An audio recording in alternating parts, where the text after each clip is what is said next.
అందరికీ నమస్కారం. నా పేరు పాలకోడేటి శేషాద్రి. నేను 6వ తరగతి చదువుతున్నాను. నేను ఎంపిక చేసుకున్న పద్యాలు 552వ పద్యం ఇది నాకు నెలవని అష్టమ స్కందంలోనిది, 337వ పద్యం అమ్మ మన్ను తినంగనే శిశువును దశమ స్కందంలో. ఏది చెప్పమంటారు?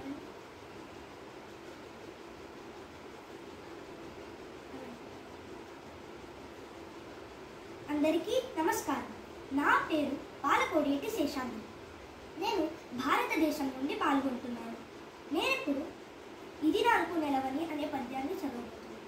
సందర్భం: బలిచక్రవర్తి, ఓ బ్రహ్మచారి, నీ తల్లిదండ్రులెవరు, నువ్వెవరు, నువ్వు ఎక్కడుంటావు అని అడగగా, మాయా బ్రహ్మచారి అయిన వామనుడు బయటకేమీ లేని వాడిలా కనపడినా లోపల అతనే విష్ణువని తెలిసేటట్టు నర్మగర్భంగా ఈ పద్యంలో ఇలా తెలిపాడు. పద్యం: ఇది నాకు నెలవని ఏ రీతి పలుకుదు, ఒక చోటనక ఎందునుండనేత్తు,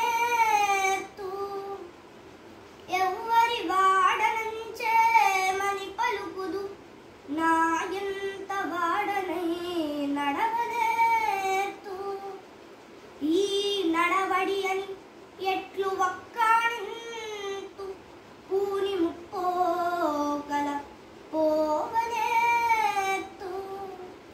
అది నేత్తు నిది నేత్తునని ఏల చెప్పంగ, నేరుపులన్నీయు నేననేత్తు,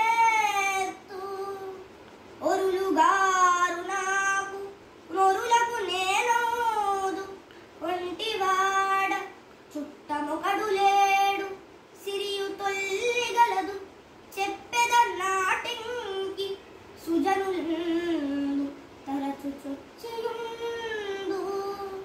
భావం: ఓ చక్రవర్తి, నేను ఎక్కడుంటాను అని అడిగావు కదా, నేను ఒక్క చోట ఉంటానని ఎలా చెప్పగలుగుతాను? నేను అన్ని చోట్ల ఉంటాను. నేను ఎవ్వరి వాడిని అని అడిగావు కదా, నేను సర్వస్వతంత్రుడిని. నా నడవడి ఏదో ఎలా చెప్పగలుగుతాను? నేను నా సంకల్పంతోనే 3 పోకడలు పోతూ ఉంటాను. అంటే నేల, నింగి, నీటిపైన కావచ్చు. నేను ఏం నేర్చానని అడిగావు కదా, నేను నేర్వనిదే లేదు. నాకు ఎవ్వరూ ఏమీ కాదు, నేనే అందరికీ అన్నీ అవుతాను.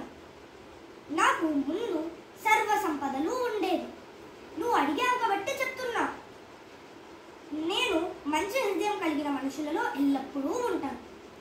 నాకు ఈ ఎగ్జామ్ పోటీలో పాల్గొనడానికి అవకాశం ఇచ్చిన జడ్జెస్ అందరికీ ధన్యవాదాలు.